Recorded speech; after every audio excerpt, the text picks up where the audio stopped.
This B Podcast Network show is presented by IXL. IXL's all-inclusive online teaching and learning platform simplifies edtech needs and accelerates achievement in 95 of the top 100 U.S. school districts. IXL delivers personalized learning across a comprehensive pre-K-12 curriculum, including math, language arts, science, and social studies, and it helps you assess student performance through actionable real-time insights at every level of your school or district. This one solution performs work that typically requires dozens of different tools. Want to find out why so many leading districts trust IXL? Visit ixl.com/BE. That's ixl.com/BE. We're proud to be sponsored by MyFlex Learning. MyFlex Learning is a scheduling platform that helps middle and high schools meet the individual needs of all students. Schools can easily create and manage time for flex blocks, win time, activity periods, RTI, counselor and teacher appointments, and much more. And with its built-in accountability tool and reporting features, MyFlex Learning solves your challenges around getting kids where they need to be and understanding how flex time is spent. Make your flex time work for you. Visit myflexlearning.com/BE to learn more and receive $500 off the first year. That's myflexlearning.com/BE.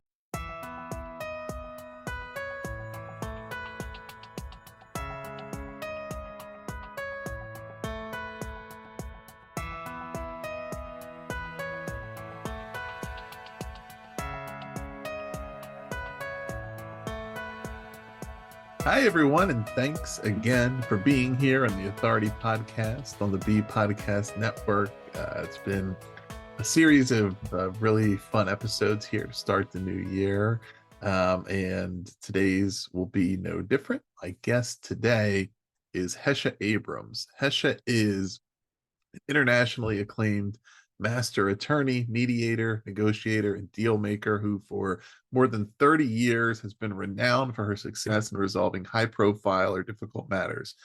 In fact, one of her cases was mediating the case over the secret recipe for Pepsi. Hesha has worked with Apple, Google, Amazon, Facebook, IBM, Verizon, and a lot of other companies you've probably heard of, as well as individuals, inventors, and small businesses to create deals and solve disputes. And she has distilled all of that experience into this book, Holding the Calm, The Secret to Resolving Conflict and Diffusing Tension. And in our conversation, we dig into a lot of really powerful ideas for conflict resolution in really high stakes matters, as well as just your day-to-day conflicts. We talk about it with respect to, the various different parties that you may have to negotiate with, in a sense, on a daily basis, right? As an educator, you may have at work your supervisor or your reports, your students, peers, colleagues, and then at home, a spouse, your children, other family members, friends, right? Strangers, and when you're out in public, there's all these different people that you're interacting with on a day-to-day. There's all different kinds of tensions and conflicts or agreements that you need to reach when you need to find the other person's perspective, what's their self-interest. You need to clarify and advocate for the outcome that you want in a situation. And there's a lot of techniques that really can make that more effective. This is something that, of course, is a challenge for so many of us. And sometimes, it's really important to get it right. So I think in this conversation with Hesha, you're certainly hearing from an expert on these matters and somebody who has lots of great stuff in her book. So I think you'll find it really valuable, and I sure hope you do. So please do enjoy my conversation here with Hesha Abrams, and it is coming up now. In my work, I've collaborated directly with hundreds of educators to support their success. Do you know which of their edtech frustrations comes up time and again? The sheer number of tools out there and the difficulty of knowing which ones schools like theirs are using to get results. IXL is different. Not only does it perform the functions of dozens of tools, It's currently delivering results for 1 in 4 U.S. students, including those in 95 of the top 100 districts. Another major pain point that comes up when a school is excited to implement a new tool only to find out the teachers hate it. Yikes.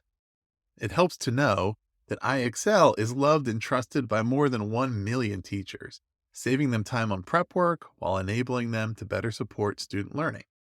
IXL is research proven to accelerate achievement. Studies across 45 states show that IXL schools outperform non-IXL schools on state assessments. And independent research from Johns Hopkins University verifies that IXL meets ESSA Tier 1 standards. With those results combined with IXL's teacher-friendly reputation, what more could you ask for?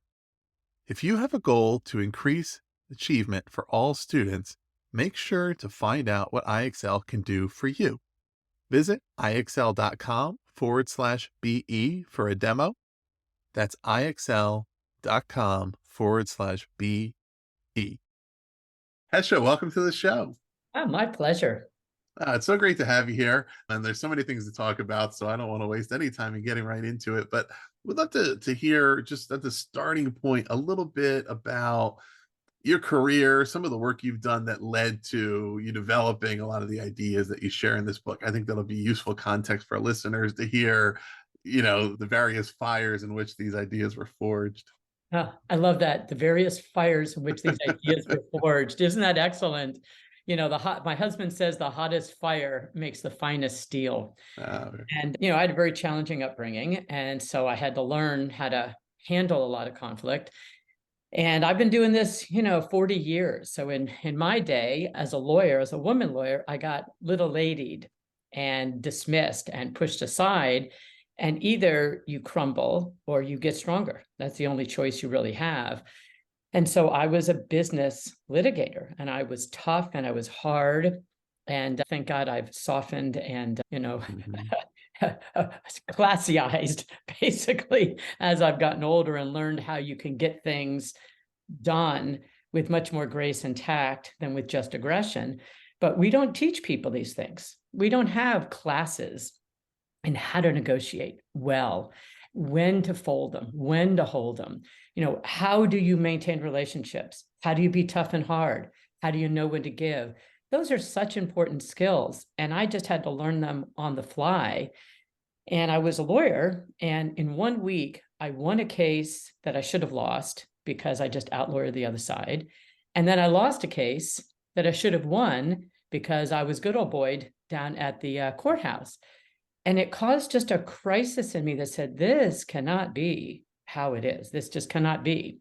And I found mediation. I thought, wait a minute, you can talk to people for a living. You can figure out solutions, even to the toughest, most intractable problems. Mm. I don't want to be Pollyanna and go, oh, in problem solving, let's all listen to each other. That works like 20% of the time. What about the other 80% when you're dealing with somebody hateful, obnoxious, narcissistic, power hungry, aggressive, stupid, mean? All of that, that's where conflict is, real live conflict. And that's what I've spent my life and my career doing. And I've developed some really good tricks and really Right. good ways to streamline it and cut through it that can work quick, boom, boom, because that's what people want. No one wants to take the time to go get some PhD program in conflict management, for goodness sakes. What can I do today with my idiot neighbor, with my terrible coworker, with my horrible boss? I know we're doing this in education podcast, and I have friends who are teachers who say the kids are fine. It's the Mm. parents that are a pain. Right. How do you deal with them? These are tricks of the trade that if they can work with big, huge multinational corporations, they honestly can work with, a tough teen, or a difficult parent or a coworker. And I want to share these with people. That's why I wrote this book. I think of a certain thing that to develop before starting to have success is the mentality piece, right? There's those situations. It may be, for some people, it may feel like just overwhelmingly every day, or just a particular situation where solution seems impossible. There's no way to work through this either. this person or these people I'm dealing with just can't be negotiated with, or I just have no idea how to advocate for what I want. There's no, and ultimately the lesson is that there's a solution in there somewhere. But I think it starts with having the mentality and developing that and having a true and honest belief that it's possible to find a solution if we approach it right.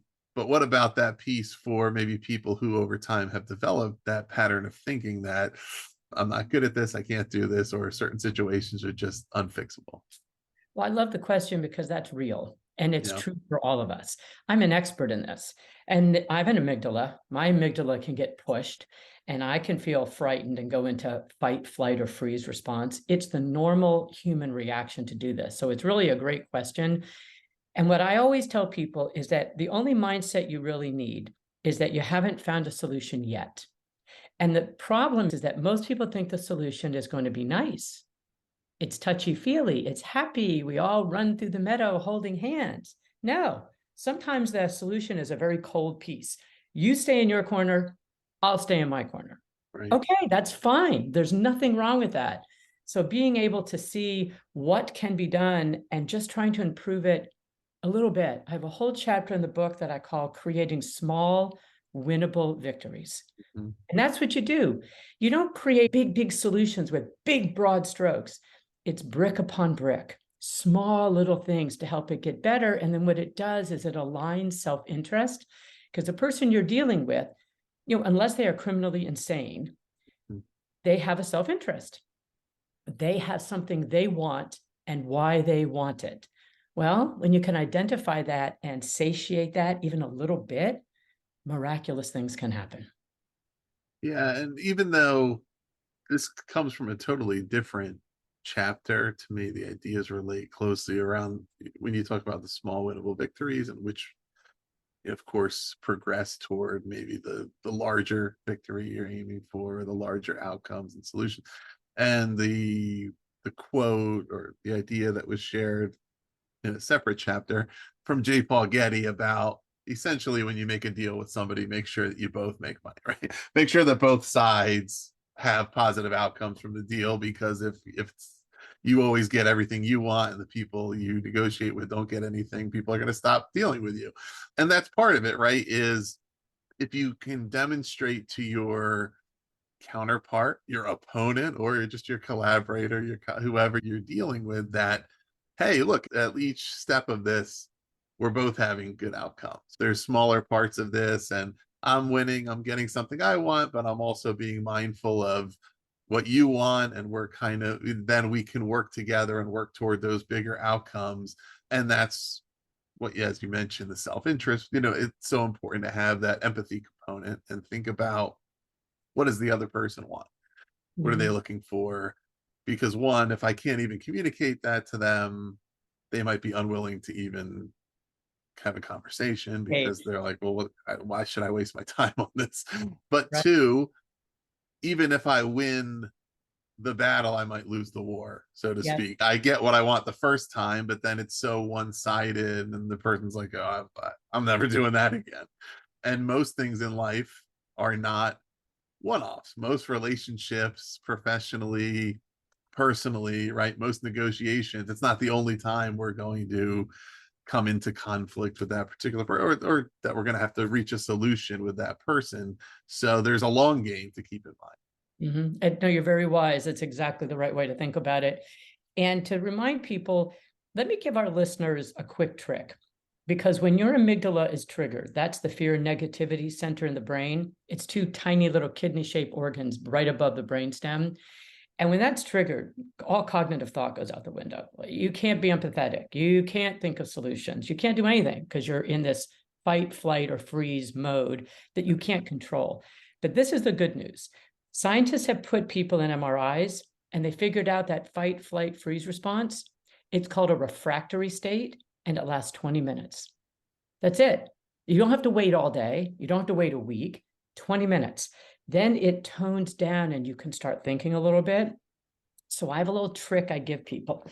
Let's say you're engaged with somebody that you just, I see no solution here. You are impossible to deal with. You are fill in the blank adjective, evil, bad, selfish, wrong, narcissistic, because we label each other all the time, but I still got to deal with you somehow. So if I look at you, I'm going to ask myself one question. Ross, would this guy, and to myself, would this guy pull my kid out of a burning car? Now, 95% of the time, the answer is going to be yes. So now I have to look at you with slightly different eyes. There's something redemptive about you. You're not as evil as I want to think you are, or as stubborn, or as stupid, or as resistant as I think you are. That gives me just a crack, a tiny little shimmer of light to look at you. What do you want out of this thing? And is there any way I can somehow satiate that? For a lot of people, it's just validation, it's acknowledgement, it's not feeling wrong. A lot of people just cannot stand to be wrong. Their poor little egos are just so delicate that they'll shatter. And it's not emotionally mature, but you're not somebody's shrink. It's not your job to fix them. It's your job to be able to deal with them for you. So ultimately, this stuff is really quite selfish. It's designed to make my life better so that as I glide through life, I'm not doing bumper car egos all the time. I'm gliding through life. I want to make my path easier and glide a little better. So in reality, having empathy and caring about other people and all blah, blah, blah is really ultimately about making my life easier. And that's why learning these tricks and why I wrote this book, that's why I did this as a little inexpensive $15 paperback, because I wanted everyone to have access to this stuff, because it should be taught in school. Yeah. Yeah, that reminds me a lot of an idea.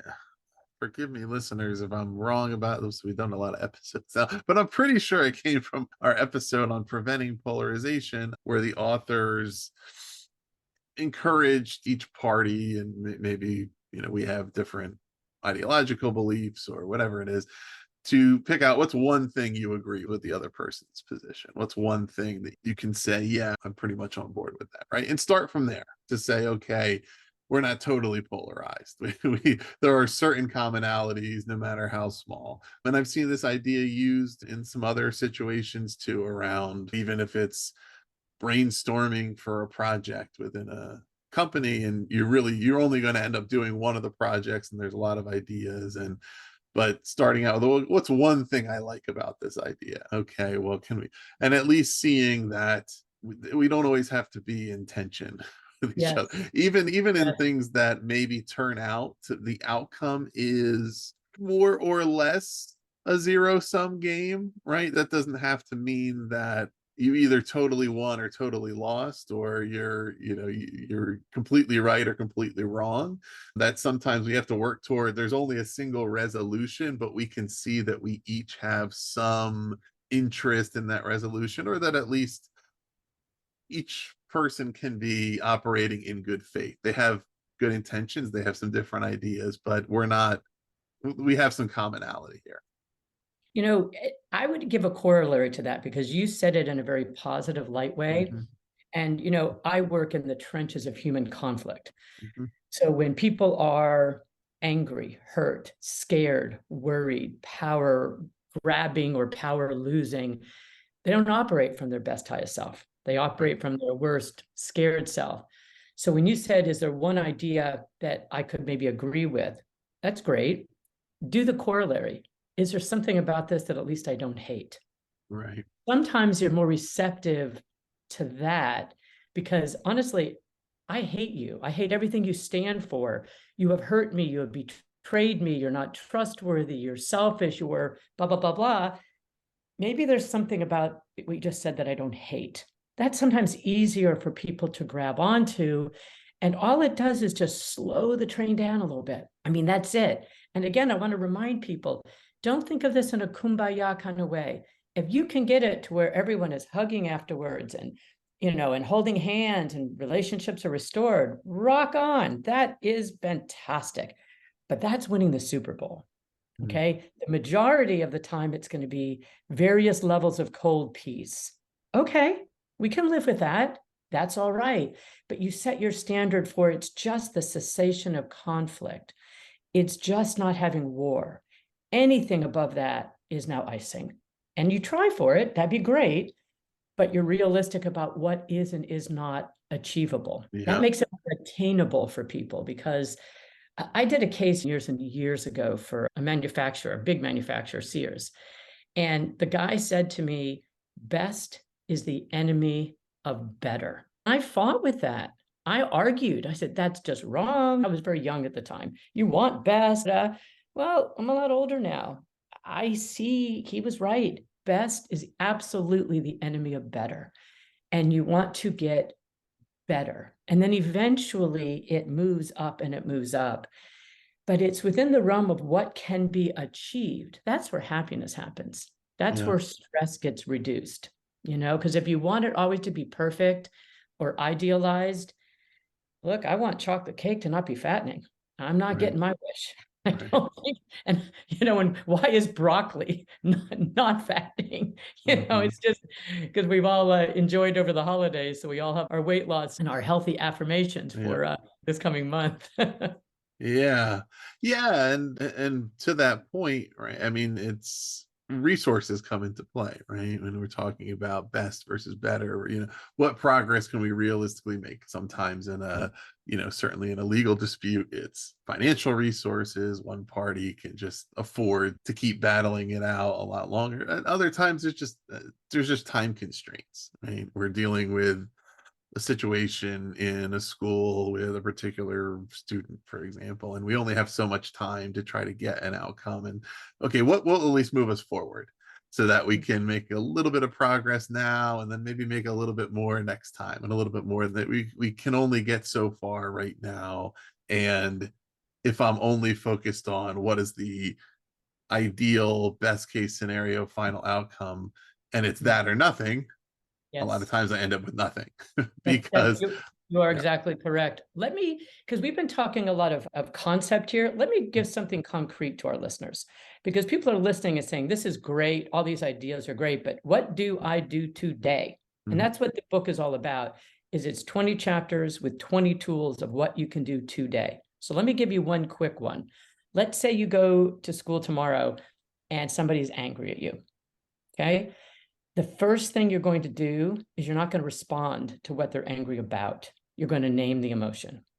You're just going to say, you seem really angry. I'm not angry. I'm frustrated.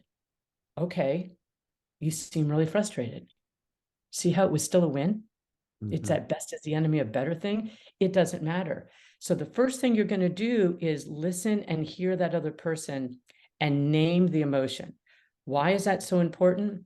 Because I give speeches all the time and do trainings inside large groups. And I'll always say, how many people feel completely heard and listened to in their personal lives? Raise your hands. And like hardly anybody does. So people don't feel that way. They don't feel seen. They don't feel heard. Even if you're wrong, let's say I'm completely wrong and I'm angry and I'm losing my marbles. What difference does it make? I'm losing my marbles. And if somebody says, I see you, and this is what's happening for you, it is unbelievably validating without agreeing. And what we normally do is we'll say, calm down. And I'll tell our listeners, never, ever in the history of calming down has anyone ever calmed down by being told to calm down. It is the absolute worst thing you can do. Why? Because basically says, whoa, dude, you're not in control of yourself. I'm in control of myself. I'm going to tell you what to do. Wow, that just makes your amygdala go freaking crazy. So you never do that. The number one trick is you name the emotion. And I said to our listeners, just try that. Try it when someone's sad. Try it when they're happy. Try it when they're angry. Try it when they're frustrated. Because you'll get better at identifying the emotions, because people will give you immediate feedback. No, you're wrong. I'm not sad. Okay, well, what are you feeling? I'm just a little depressed. Okay, now I have information. Now I know. Now I'm perceived as empathetic. And your amygdala now looks at me as friend versus foe. Yeah. That's the beginning, just that. Yeah, I mean, that's a perfect example you chose. And because that should ring quite true, sound familiar to listeners, especially of this podcast, who think about the scenarios that so many of you have encountered with parent groups, with the school boards, and the anger of those who feel unheard, unlistened to, unseen, and how that can also be weaponized against you if you don't proactively go out and hear them and connect, right? How another party can say, you seem like you're not being heard, and they can ratchet up the anger and frustration associated with that, right? To work toward their aims versus using it as a way to diffuse that and to see each other as right, as allies, as friends, as okay, we haven't figured it all out yet, but we want to. We're on the same page. We both want the same thing here. And in reality, that's been something that's come up a lot here around it, that it's a communication shortcoming, right? The fact is that we can't assume that everybody understands that we have common goals if we're not explicit and going out and talking about it and saying, look, when we're talking about schools, right, educators and parents have the same goals. They want students to succeed. They want their kids to do well. But when that's never discussed, when it's just assumed, then everybody comes up with their own conclusions and says, well, they must not care about the same things I do. And that's really frustrating to me, right? Would you like me to give another example? Because I want to give concrete to people. I want them to be able to listen to this podcast and have something concrete to do. So I want to give, I have so many tricks in the book, but these are some of the ones you can use like right away. So validation is the WD-40 of our world. It is the number one thing you can do. Now, the problem is people validate really poorly. Oh, I really like your shirt. That's not validating. You handled that really well. That was a difficult situation and you handled it with tact and grace. That's validation, okay? So here's a little trick about how to do it. Let's say somebody dumps on you. I don't care what it is. It doesn't matter. Good, bad, they're dominating the conversation, they're controlling, whatever they're doing, and you need to take control back. The number one way to do it is to look at them and say, you know what I admire about you? And stop. Guess what they do? They stop talking. Nobody talks after that sentence down. Nobody. You have my full attention, ma'am or sir. And you can use any verb you want. You know what I admire about you? Do you know what I like about you? Do you know what I love about you? Do you know what I respect about you? Choose your verb. Whatever feels right to you in the moment, it stops the runaway train. And then you say something validating and true, like your passion, your curiosity, your commitment to finding the right way through, your enthusiasm, your energy. See how easy all that is? I can take somebody who is just an elephant in a tea shop going crazy. I can turn them in 10 seconds. That's one of the ways you do it. Simple stuff like that. And practice at home with your significant other, with your kids. Let's say your kid is just, if everyone knows teenagers, just say they're just going crazy. And I always have such compassion for teenagers. Man, they got estrogen and testosterone drop kicking into their little bodies in environments that are confusing and difficult and stratified. And it's so challenging. If you make this what I admire about you, what I like about you, what I love about you, what I respect about you, a part of your daily life, I'm telling you, people will hang around you like lemmings because they will open their mouths like little birds, feed me more. It's tremendous. And then what it does is it shifts the way you see things. Because rather than me looking at you and saying, oh my God, are you just obnoxious? Look how loud and crude you are, or you're selfish, or you're power grabbing, or which is what we tend to do. It shifts me to shift you.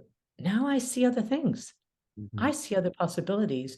So I say to all of our listeners, in that encounter, who's got the power? Person screaming and yelling, or you diffusing the bomb? And now a quick break for a word from our sponsor, MyFlex Learning. Let's talk about flex time in schools. The potential benefits to our students make it totally worth exploring. There's more time for personalized learning, increased choice and agency for students, and the increased engagement that comes along with it, dedicated time for intervention, and overall, as school leaders, it provides you and your faculty more tools to increase academic achievement. But the implementation and management of flex time can be a challenge. Tricky logistics and a lack of clear accountability systems can prevent teachers from buying in. It can hold you back from ensuring students make good use of their time. That's why I'm pleased to share that MyFlex Learning provides a solution to these challenges and more. MyFlex Learning helps you create and manage flexible time for any purpose. And with the seamless SIS integration, a student locator, flexible daily rostering, and intuitive mobile app, it eliminates the common challenges of implementation and management. If you want to see for yourself, visit myflexlearning.com/BE to learn more and receive $500 off the first year of use. That's myflexlearning.com/BE. You'll learn all about MyFlex Learning, what it can do for your school, and you'll receive a $500 off offer for your first year. Check it out. I think work on our use of listening and even, productive use of silence to work toward those. Those are all tension diffusers, right? And they're so powerful. I feel like as long as they ring true, right? There's some authenticity to it. I can tell that, okay, this thing you're saying to me, you've thought about it, you've observed it in me, even if it's something I've never really thought about myself before. But, you know, you didn't just walk into the room, meet me for the first time, and start heaping a bunch of praise on me. I'm like, what is this person talking about? But there's a real piece to Listening that first. listening and then saying, okay, I can tell what's the right time to use Mhm. the right technique.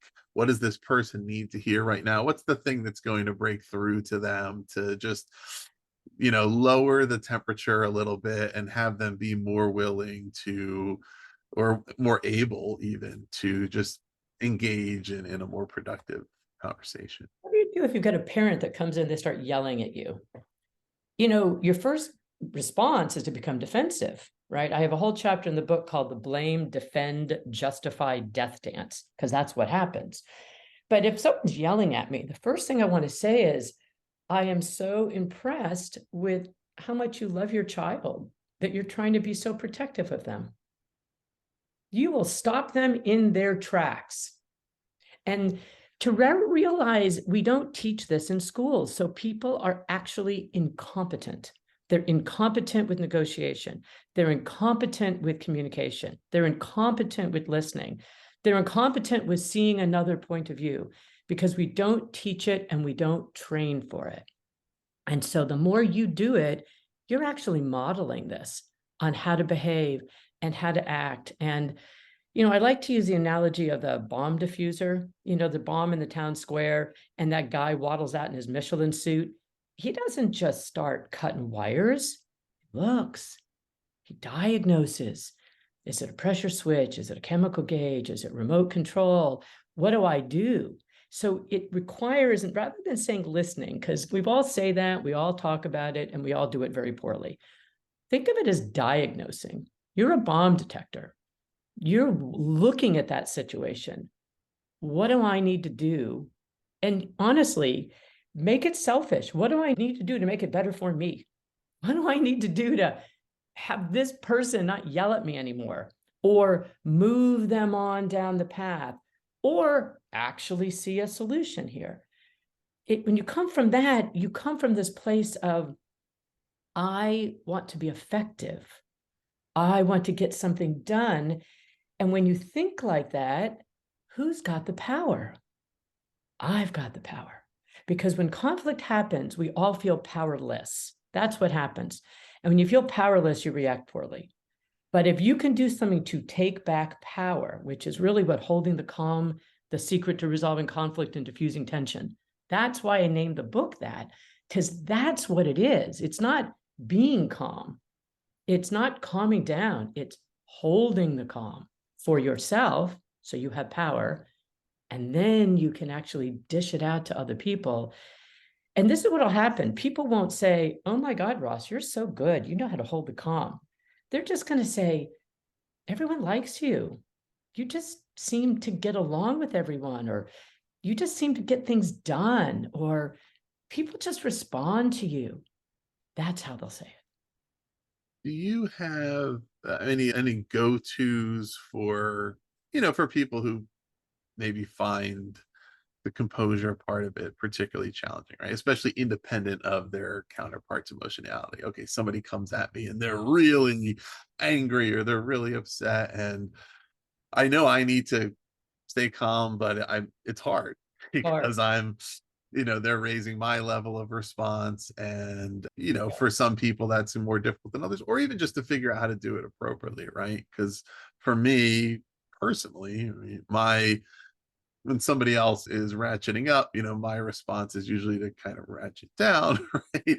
And sometimes that's the right thing to do, but sometimes they may perceive that as, you don't really seem to care about this, or you're disengaged, or right, whatever, or it's situational. Sometimes right, that might be the good way to deal with an interpersonal conflict where that again, it's about there's something that's frustrating your partner today, but the next day, there's another day, and you just have to, work through the days where somebody's upset about something versus a legal negotiation that's like, we need to reach a resolution today. So if you, you can't afford to say, I'll lose this one willingly because it's no big deal. I'll win the next one. Well, no, we need to win. But in any case, right? Okay, I feel my physiological senses raising, but I know that I really need to be calm. Is there a go-to that you'd say, try this one first and see how it yep. goes for you?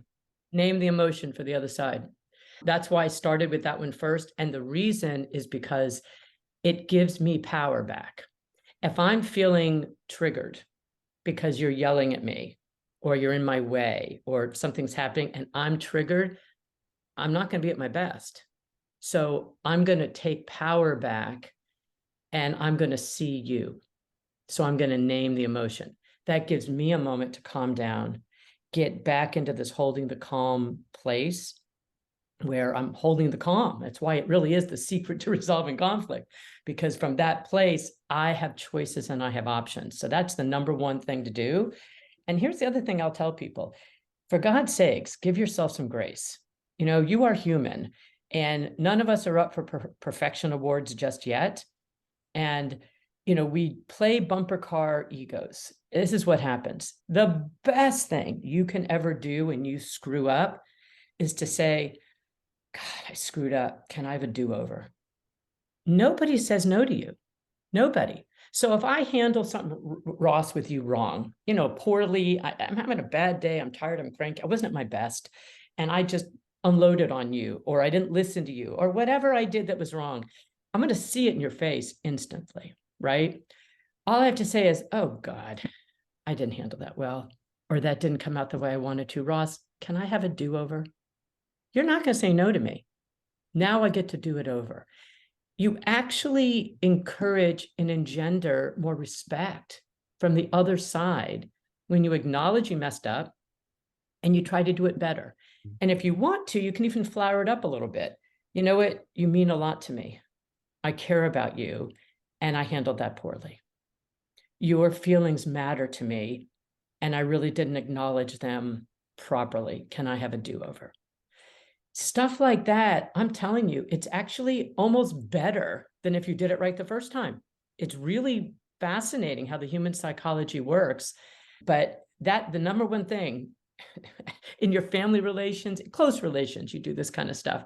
You ask for a do-over. And I'm telling you, it's good. Yeah. Yeah, that makes a lot of sense. So we talked about identifying the self-interest piece and the other party. And you also, there's a chapter in the book about, or it might be a whole section, I think it's a chapter around the efficiency, of reaching a resolution and getting there in a timely fashion, right? And I'm wondering if you found, especially with respect to today conflict resolution, right? Things that aren't legal matters, but they're just interpersonal, or professional matters. If a common theme is a lack of clarity and following all the way through to the point of being able to clearly and specifically articulate what we want, what I want, right? What Action is plan. my interest, right? Okay, I know that there's something, either there's something that is causing conflict because I don't like what the other person's doing, right? Or I know what I don't like, but I'm not really able to fully articulate, well, what do I want? What am I trying to achieve here? Does that, seem to come up often in your findings? And if so, what's Sure. your advice around that? Sure. So that's very good because we are often unclear and muddied. We're almost, the human ego is almost like a child. I want it because I want it. Well, that's not an action plan, right? And it's not thinking through the consequences of what you want. So the good news is that you learn along the way. That's the benefit of this do-over thing, is that sometimes it's a great gift to not get what you want. So that's what the life learning lessons are. So trying to be clear, having an action plan, blah, blah, that's all great. I have a technique in the book called VUCS, VUCS, validate, understand, clarify, summarize. It's a little 4-part thing designed to achieve exactly what you've just asked. In the end, I want an action plan. So we have agreed that we're going to do 1, 2, and 3.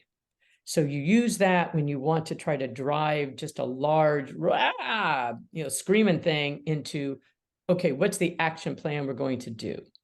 And that's the technique. And it takes anywhere from 15 minutes to an hour, depending on the nature of the situation. And I go through it in step by step, how to do it in the book. And it's really pretty excellent to get you toward an action plan. Sometimes you want an action plan. Sometimes you just want to defuse the bomb and move on, so you have all these choices about what you want to do and how you want to do it. And notice I call the book Holding the Calm, The Secret to Resolving Conflict and Diffusing Tension. It's kind of a long title, and I was a little hesitant to make it so long, but it's so important. Prevention is worth a pound a cure. And let me give everyone an analogy that you're all going to use. Spaghetti sauce. You drop it on the counter. Everyone, you wipe it up with a wet sponge. It's no big deal. You leave it overnight, and you're scraping it off with a spatula. You leave it 3 or 4 months and it's old and moldy and nasty. That, my friends, is conflict. But every single piece of conflict, 100% of it, starts with tension. And the tension can either be yelling or it can be, that's tension, right? Even though it's unexpressed, wiping the spaghetti sauce up when it's wet is the smart move. We all know that. Why don't we? Because we don't know how. We're scared. We hope it'll go away. We hope it'll somehow get better miraculously on its own, but it doesn't. It gets stored like little resentment nuts for the winter, And so if you see that happening, you want to speak to it. You want to say, you seem disturbed by that. See, naming the emotion. I'm not disturbed. Okay, does this sound right to you? Well, no, it doesn't. Okay, I'm interested in hearing your opinion. See, it took 4 seconds and you make a right turn. That's how you can do it. And that's why I made the book so simple and easy for people to practice. Is you take one idea, just take one of what we've talked about today or one that's in the book. And on my webpage, I have all kinds of little 1-minute videos on little topics on, how to handle family at Thanksgiving. I did a big thing on, and, stuff like that. Little, how to fire somebody, how to deny someone a raise, how to, as a student, give a student a failing grade and tell the teacher parent, you're not going to change it. I mean, those kinds of things. How do you practice that? Just pick one thing and practice it every day for a week. And then all of a sudden it belongs to you. Now it's yours. It's in your repertoire. And that's how you actually do it. And then you just get better and better. And I tell you, your relationships with your kids will be great. Your relationship with your in-law kids will be great. The larger circle of life, you just will glide through a little easier. Doesn't mean there isn't bumps in the road. People are still going to annoy you. You're still going to have difficulty. but you won't be blind. You'll have Right. glasses on, like you'll be able to see better when you have these holding the calm techniques. Yeah. Yeah. And I mean, you mentioned the resentment piece, right? And there has to be a goal around if we have truly resolved the conflict. I've also resolved my resentment. I've resolved the conflict inside of me too. If I haven't, then I haven't really resolved this. And I think that relates back to, what I was mentioning earlier about really knowing what we want and being able to talk about. And probably a good illustration is something you mentioned in the book as well around the baseball salary arbitration process, right? And I'll really briefly explain that for people who don't know how it works. But basically, the team will say a number is for players who are, subject to the arbitration process. Okay, we think he should make $2 million next year, and the player will say, "Well, I think I should make 3." And more times than not, they'll go out and reach a resolution outside of the process and say, okay, well, we agreed on some number in between, right? But if it goes all the way to arbitration, both sides make their case, the arbitrator chooses one or the other. There's no compromise at that point, right? Well, how would that process work if the team said, we think you should make 2 million, and the player said, no, I don't think I should make 2 million. I don't think that's enough. Well, what number do you want? Well, more than that, right? Like, if you have to be really clear and precise on what you want, or else there's no way to win.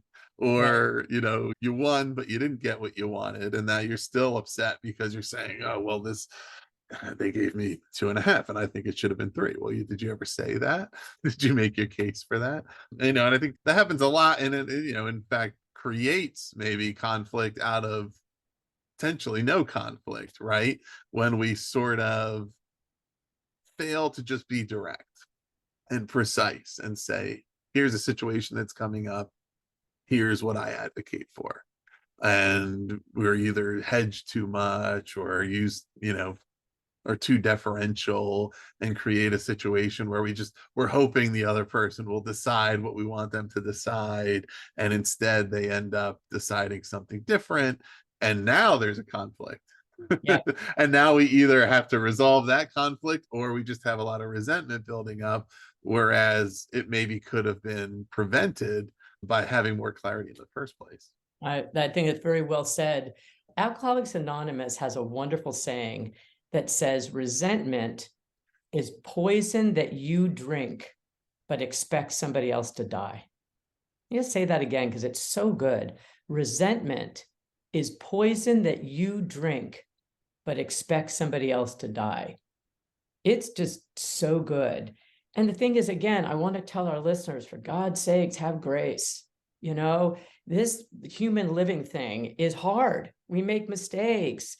We bump up against each other. We don't have good skills. We're tired. We're hungry. We're angry. We don't have resources. We don't have skill set. We don't have love and support, blah, blah, blah. You got to have some grace.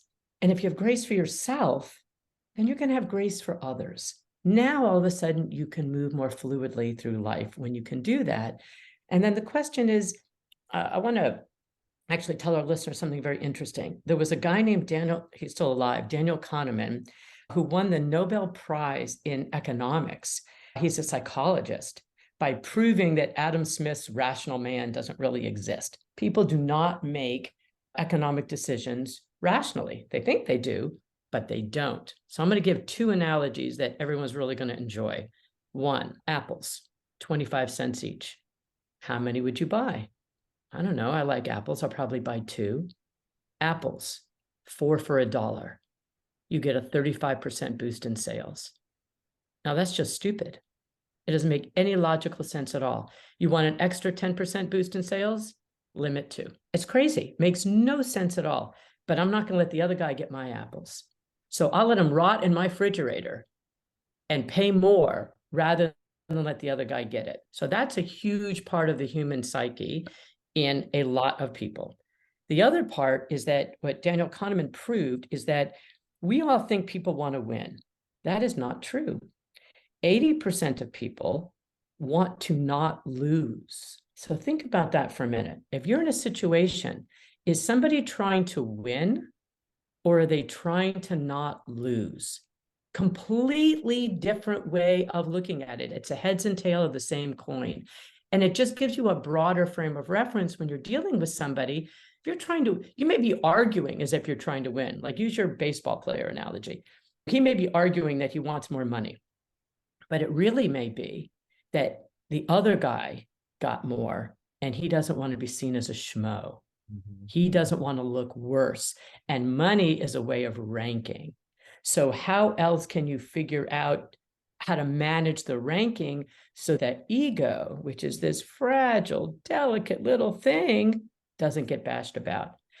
Money is one way, but there's plenty of other ways. I've settled lots of cases with man of the year dinners, with donations to charity, with being in control of the drafting of something. There's tons of issues that someone else will not raise, but that you can see, if I'm trying to find a win for them, I got to find a win somehow. Or can I find a way that they don't lose, that they don't look stupid, that they don't look taken advantage of? And I'm telling you, for 80% of the people, that's more important. Yeah, absolutely. I'm wondering if you have any thoughts on basically managing up to people who are not doing this effectively, right? Yeah. If we put it in the school context and even the example we talked about earlier, okay, we have, the parents of our students, they really aren't feeling heard, and we're developing a little bit of an antagonistic relationship here because they're not hearing from us, or we're not acknowledging their feelings, and they're starting to question what we're doing here. And really, okay, maybe I recognize this as a teacher and I'm trying to advocate to the administration, hey, maybe you should, implement some new communication protocols or do some outreach or blah, blah, blah. And for whatever reason, they're not succeeding at it, or a lot of people have been in these situations where you're reporting up to somebody who's doing a poor job of identifying the self-interest in the other party, right? And they're creating situations where you're just not able to come to any kind of resolution because, okay, you keep proposing ideas that are all in favor of our side. It could be in private enterprise or otherwise, but not everybody's in a position where they are able to directly engage, but yet it's like, okay, I can see what's happening here, right? And I'm trying to sort of manage up here and influence this, but I'm wondering if you have any thoughts around that. I do, and I love the question, because let's think about it. You're going to look up, let's just give it an analogy. You're going to look up and you're going to think the person is either stupid, unskilled, or has some kind of agenda. Right? So identify what it is. Are they actually stupid? Because there's plenty of stupid people. They just don't understand. Are they unskilled, or do they have an agenda? I would say that more than half the time it's an agenda. Okay, because we will see people as stupid and unskilled because they don't do what we want. So look first for the agenda. How can you help satisfy that agenda? Now, all of a sudden, you become a power player and you become more influential because you are satisfying their agenda. As you do that, if you've got the skills, you've done these holding the calm things, you've read the book, you give them the book. I mean, I've got lots of organizations that are passing them out because I have discussion guides in the back of the book. So no one has money for training these days.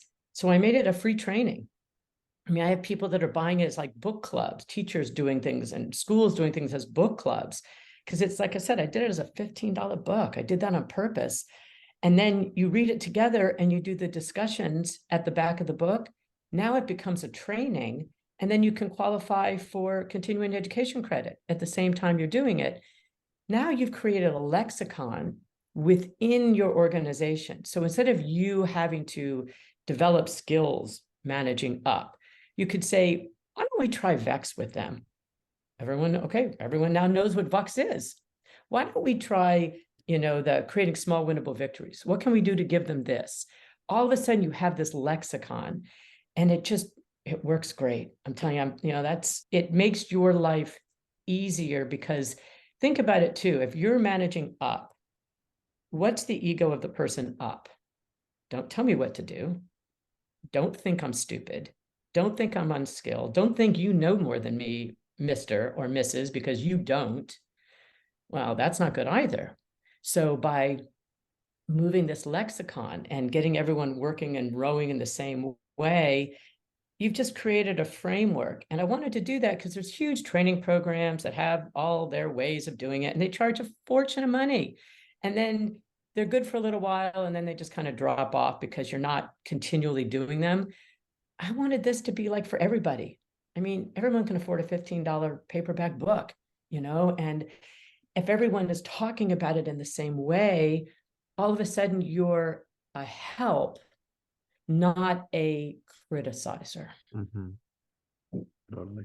Well, Hesha, it's been so great to have you on the show, and I have one more question for you before you go, which is about, so you have your chapter being the grown up, which applies wonderfully to a situation here where, some listeners may literally be the grown up in the room, right? I'm thinking about this specifically as relates to the day-to-day reality, where if our listeners are a teacher or a parent, right, you may be in situations with people of 3 to 4 different levels of real and expected emotional maturity, right? You might go from being in some sort of a conflict with your supervisor to having to then go mediate a conflict between 2 8-year-olds, to then going home and having your spouse and your own children, right?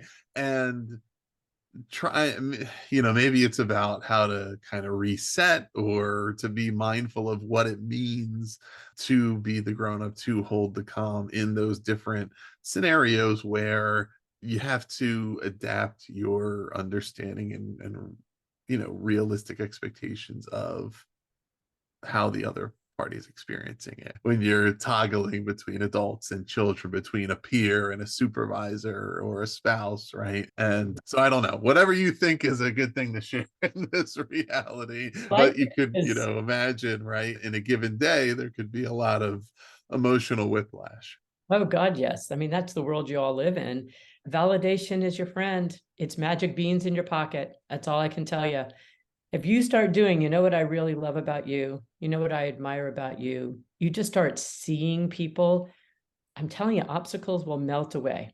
That's just what will happen.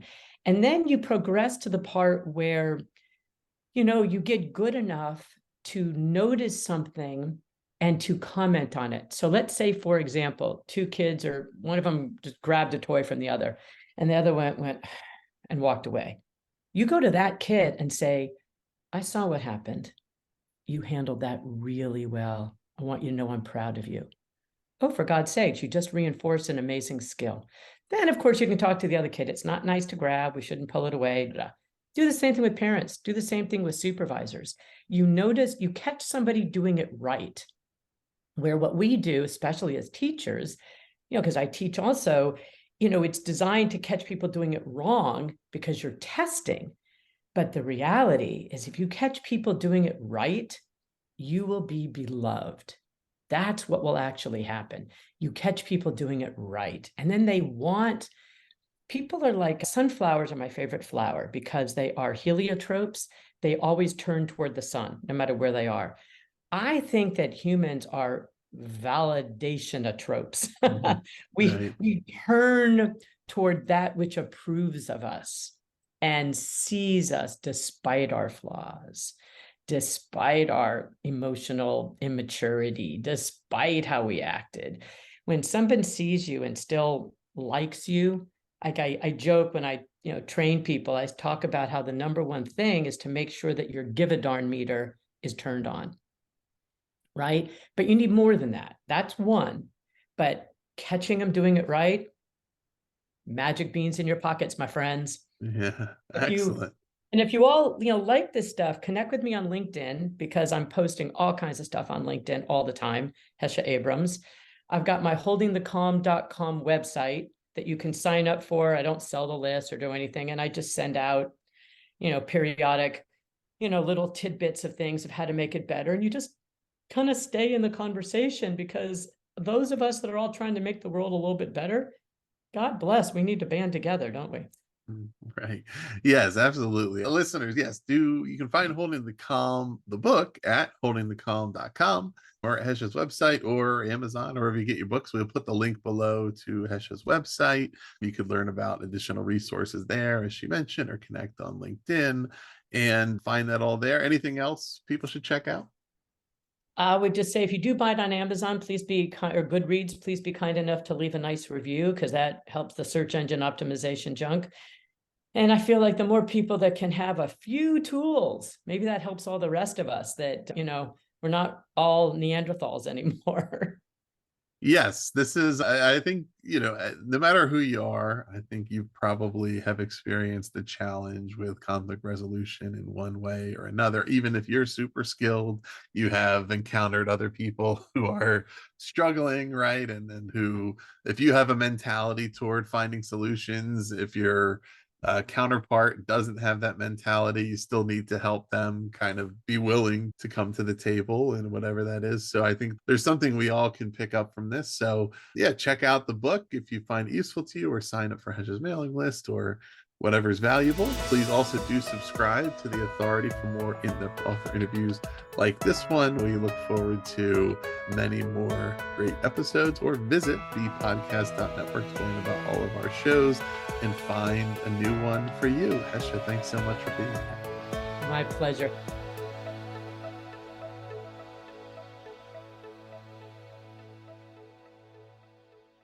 This episode was edited by Gage Sanderson. Do you want to simplify your school's technology, save teachers time, and improve students' performance on state assessments? You can do it all, but don't waste another minute. Head straight to ixl.com/BE to learn how IXL's research-proven teaching and learning platform can help you achieve all of these goals. That's ixl.com/BE.